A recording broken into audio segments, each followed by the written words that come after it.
monkey boat. Your job has so many functions. To provide care.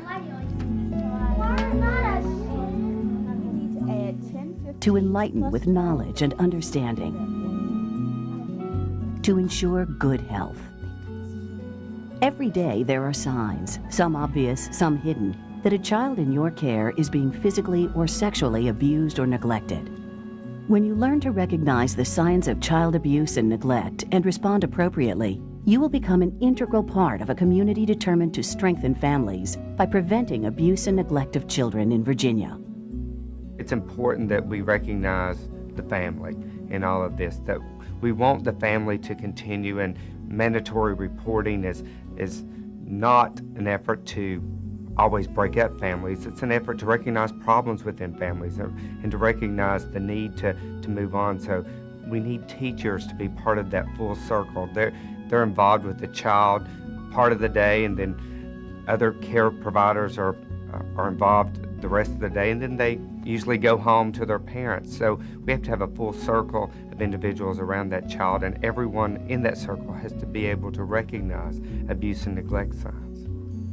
Your help is required by law. A look around the Commonwealth shows the value of your compliance with the law.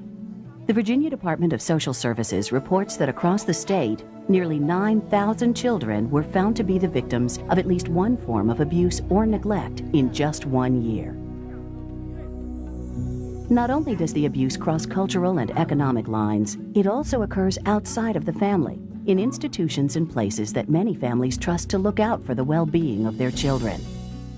The most predominant type of child abuse is neglect, followed by physical and sexual abuse. Some children were also the victims of emotional maltreatment and medical neglect. 31 children in Virginia died as a result of abuse or neglect by their parents or caretakers. As a professional who is responsible for providing care to children, you are required by Virginia law to immediately report suspicions of abuse and neglect to your local Department of Social Services or the Child Abuse and Neglect Hotline. This law covers professionals who work in a large variety of programs where children are provided with services and care. Nancy, she knows how to help children when things like this happen. Good morning. This is Kathy Price. I'm the school nurse at Smith Elementary in Fair Lake. When you make a good faith effort at reporting suspected child abuse and neglect, you are immune from liability, and your name will be kept confidential. To effectively follow this law, it's important to have a clear understanding of the different types of child abuse and neglect that occur. Neglect can be the result of the family's current status. A major family crisis, job loss, or serious illness can oftentimes mean the depletion of adequate care. Or it can be a continuation of a cycle of neglect that has occurred for generations. Younger children are at greater risk of neglect due to their own inability to meet basic survival needs. Children of parents who are substance abusers are also at increased risk. When a child is neglected, it damages their self-esteem because basically what the message that is conveyed to that child is you don't matter, you're not important. As a result, these children have difficulty with relationships and difficulty with attachment. They are also at risk of sexual abuse because often these children are so hungry for attention from others that they are not able to say no to inappropriate requests. Defining physical abuse is a matter of drawing the line between corporal punishment and the kind of punishment that causes injury. Physical abuse most often occurs when an adult is angry or frustrated and strikes a child, resulting in injury. It is not uncommon for people to confuse discipline with abuse. The state doesn't want to interfere with a parent's rights to discipline their children. We all have that right. But in reference to a child having the right to be free from harm and injuries, that's where it's a thin line, but we have to draw that line in reference to trying to offer children the same protection that we have as adults. Perhaps the most disturbing form of child abuse is sexual abuse. Too many children in Virginia are victims of acts of sexual abuse. These acts violate a child's most basic need for emotional and physical safety. It is as if they are prisoners in their own family, neighborhood, school, or church. Children who have been sexually abused have been robbed of their childhood innocence. often by a trusted adult. Their loyalty, trust in the relationship with that adult has been manipulated for the adult's own personal gratification. Other children are victims of emotional maltreatment, while still others are born after having been exposed to drugs or alcohol during pregnancy. Such treatment is identified in Virginia's child abuse and neglect laws. Because abuse and neglect can be passed from generation to generation, it is even more vital that you understand how to recognize the warning signs and begin the important task of preventing abuse and neglect from being passed down to new generations of children. There's a thin line between poverty and neglect, and we have to keep that in mind when we're working with families, because poverty looks just like neglect. And that requires our caretakers, our teachers, our nurses to have some working knowledge of the family in regard to just where they are economically. And if you're able to make that distinction, then you're in a better position to know when a family is just dealing at the best level they can, and when there's truly an issue where a child is going without because of neglect. The signs of neglect: consistent hunger, poor hygiene, lack of supervision, and unattended healthcare needs are a call to action on your part. When you speak with a child about your observations, or if a child tells you about the possibility of neglect in her family, these general guidelines will help ensure that the conversation is handled sensitively, thereby creating a sense of security for that child. So, Brittany, can you tell me why you came to see me today? Mrs. White told me to come see you because I can't see the blackboard. Okay. You're looking at the crackers. Did you want the crackers? Are you hungry? Okay. You can have the crackers. Here you go. Did you have breakfast this morning? No. Well, it's almost lunchtime now. Did you bring lunch? Sometimes my friends share their lunch with me. They do. When was the last time you ate? My sister cooked spaghetti last night. Really? Okay. Where was your mom? Asleep. I can cook too. Really? What do you cook? I can cook spaghetti and bologna. Wow. All by yourself? You must be very proud of yourself. Do you dress yourself? Did you dress yourself this morning? You did? You are very responsible, Brittany. Tell me, did you take a bath this morning? I don't know. No? When was the last time you had a bath? I don't know. Okay. Well, who made sure that you got to school today? I did. Really? All by yourself again? Where was your mom? She was asleep. She was. Between your observations and your conversation with the child, you should be able to determine if there is suspicion of neglect. A child's statements will often help to clarify your suspicions. Do you have a regular doctor who you see when you don't feel well? Okay. Brittany, I am really glad you came to see me today. And you know what we're going to do? We are finally going to do that eye exam, okay? So we're going to do that. And then why don't you and I go get some lunch? These answers are indicative of a child who may be a victim of neglect.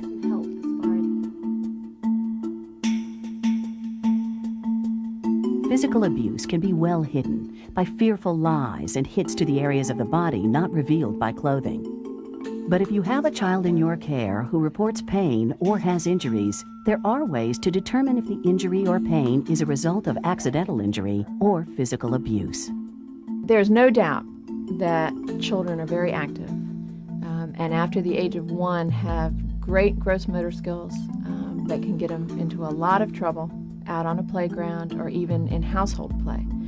And there are studies out in the literature that show that the average 3-year-old has 12 bruises on their body at any one given point of time. So how do we discern the difference between inflicted injury versus accidental injury?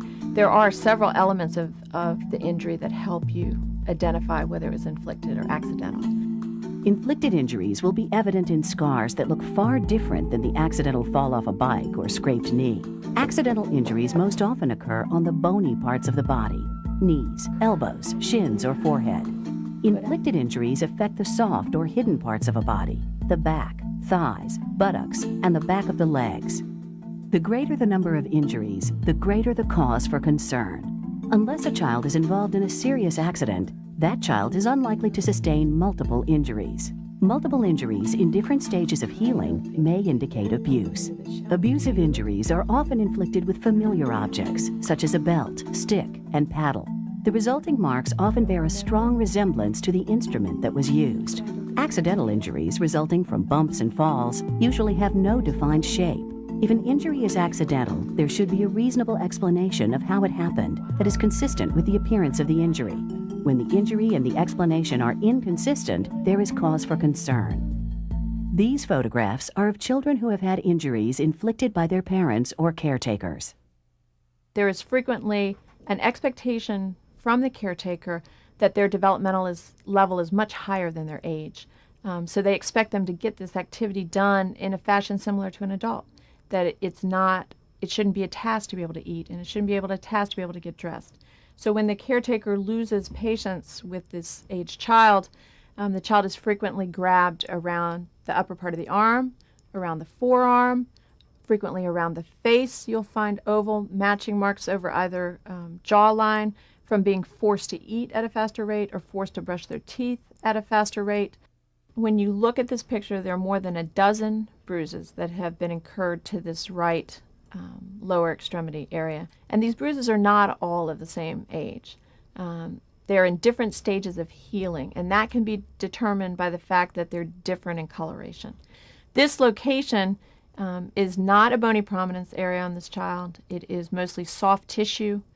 It would be unusual for this child to have a couple of bruises in this area, much less the greater than 12 bruises that we see. Loop marks are inflicted by a variety of instruments: Venetian blind cords, ropes, electrical cords, belts, so common household items that are used to hit the child. This picture shows us an example of classic switch marks. The location of these marks is across this child's buttocks. The child that we're seeing here actually was still diaper dependent, so the diaper needed to have been taken off for these marks to be inflicted. The explanation that was offered for these marks when this child was examined was actually that it was a diaper rash.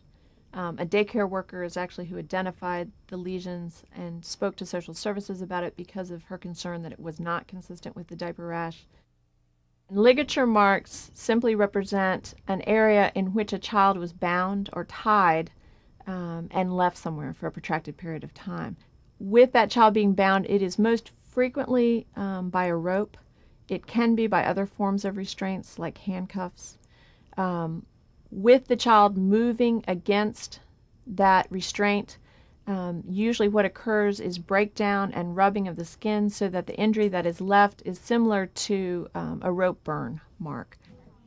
Behavior can also tell a significant story. A child who is being physically abused may be apprehensive when other children cry, recoil from fast movement by a parent, caretaker, or other adults, be reluctant or afraid to go home. The same conversational guidelines used when talking with a child about suspected neglect can also be used when talking with a child about suspected physical abuse. With most people, you just want to first get to know the child. You just want to ask him some general questions about his name, where he lives, who he lives with. Does he have any sisters or brothers? Are they older? Are they younger? Who's his favorite teacher? You just kind of get them to feel comfortable with you. And then you use a little bit of yourself. You tell them who you are, and that I've been asked to come out to talk with you. And you identified the teacher or the principal, someone that they really know, and that's my friend. And we just needed to talk to you about something. And then you begin to engage them into whatever the issues are. This will help you learn more about feelings the child may be holding inside. Feelings that may be a sign of any type of abuse or neglect. Is this where you bumped it? Wow, buddy. That looks awful sore. Is that hurting you? What happened? I don't know. You're not sure? Mm-mm. How did that happen? I don't know. Maybe when I fell down or When did you fall down? when I was at my house. Buddy, that looks sore. Does it hurt? Mm-mm. I don't think you did that bumping into the shelf, do you? How did it happen? I don't know. You don't remember? I think I broke the rules or something. You broke the rules. Has anybody else ever hit you like this? No. It must really hurt, huh? Have you told anybody else about this? No? Why haven't you told anybody? That looks like it's really sore. Because my dad said if I told anybody, he would hit me even harder. I think we should probably talk to Miss Nancy. She knows how to help children when things like this happen. Would that be okay? Okay. The child may be fearful or apprehensive, so it's important not to press for details that they are unable or unwilling to give. Building trust and showing support may be the first step in helping ensure the safety of that child.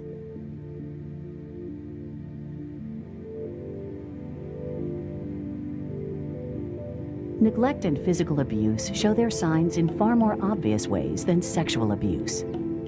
So often, when a child is sexually abused, the emotional scars, like the secretive nature of the act, are hidden. Those scars, however, can last a lifetime. Your responsibility is to recognize the patterns of behavior that are manifest in a child who is being sexually abused. A child who is living a life of sexual abuse is living a life of fear. Sexual abuse can have disastrous effects on that child's development. Sexually abused children can acquire sexually transmitted diseases or become pregnant. Their academic success can be stilted from a lack of concentration. Many sexually abused kids wind up having a difficult time trusting others and suffer from shame and guilt, even believing the abuse was their fault. But you can have a positive effect on that child by recognizing the signs of sexual abuse. It's vital because teachers, especially daycare providers, are with children all day long. They are the key folks who know if something is different as recognized in the child's behavior or academic performance. They are your first identifiers. So they're in a good position to report any their suspicions to Child Protective Services. Finally, we can't act until someone calls us. In some cases, a sexually abused child may have detailed knowledge of sexual behavior that is inappropriate for his or her age. A child may create sexually explicit drawings. The type of play a child has with either peers or toys may sometimes be sexual in nature. A child may no longer like or want to be with a particular person or go to a specific place. The child's academic performance may deteriorate. The child may have sudden, noticeable behavior changes, such as mood swings or withdrawal from social situations. A child may be excessively concerned about sexual identity or homosexuality. The child may be seeking escape from a situation in which they feel powerless and unsafe. These behaviors are indicators that a child may be sexually abused. Talking about this with a young boy or girl can be quite difficult. Many children will find it quite difficult to acknowledge the fact that they've been sexually abused. Children who are sexually abused are often very ashamed of what has happened to them. They often feel that it's their fault that they've been victimized. Often what we'll find is perpetrators will manipulate them into believing that they caused the abuse. They will also threaten them subtly by saying things like, "Your mother won't love you anymore if you tell.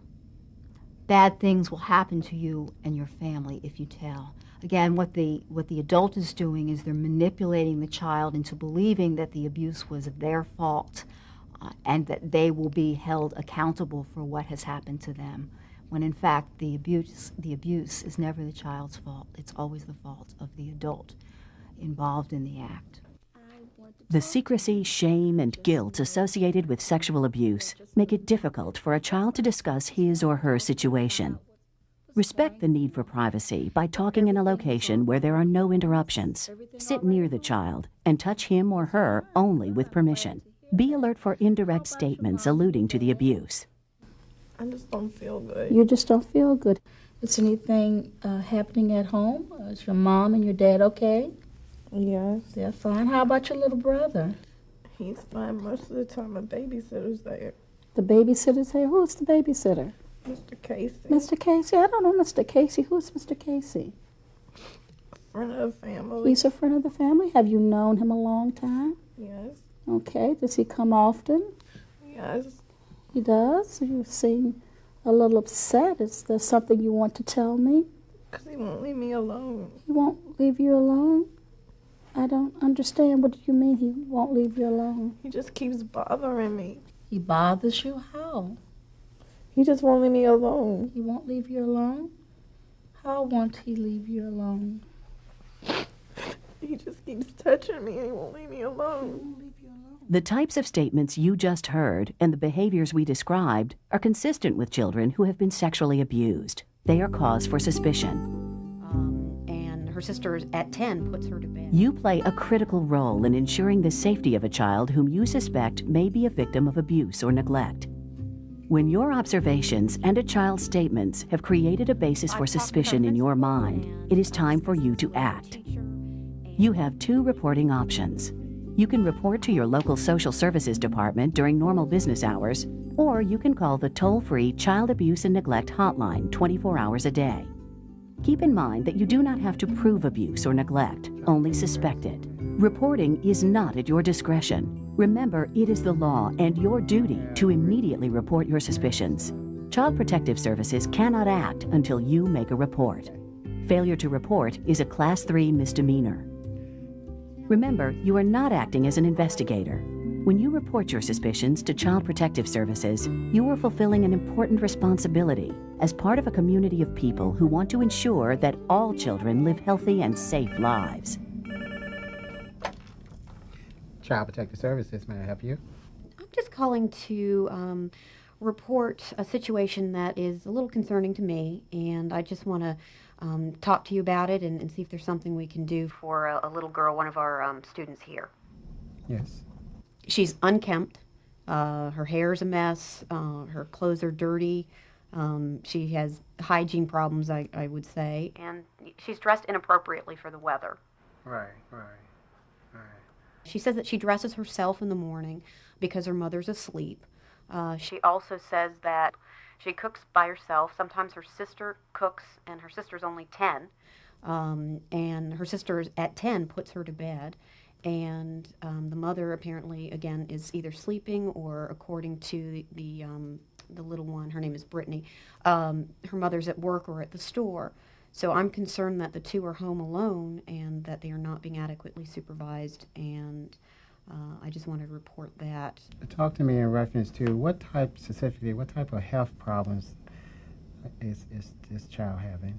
Well, this was the second time that she's been sent from her classroom because of complaints that she couldn't see the blackboard. And I remember her from last year, and I remember that she was sent to me last year, and she was supposed to go see a doctor. I sent a note home with her mother so that she could see a doctor and possibly have an eye exam and maybe get glasses, and I never got a response on that note.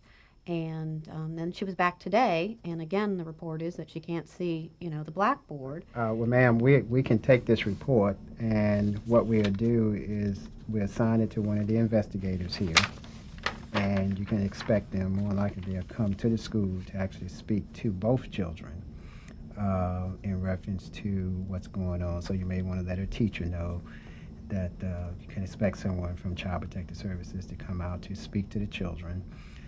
Then from there, we will proceed to go to the home and make contact with the parents.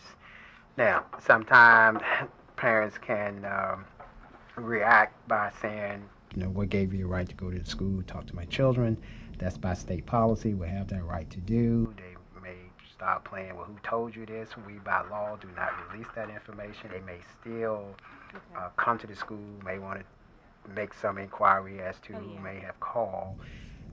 The thing that covers all school personnel is that you are mandated reporters.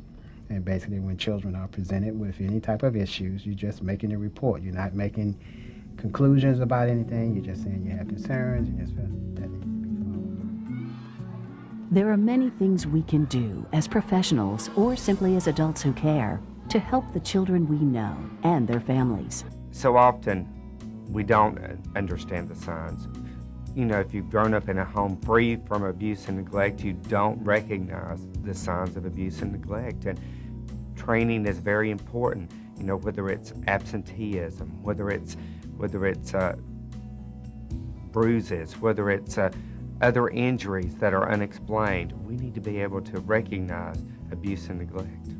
By meeting your obligations under the law, you may be the one person in that child's life who makes a difference. You can start by listening to them with your eyes, ears, and your heart.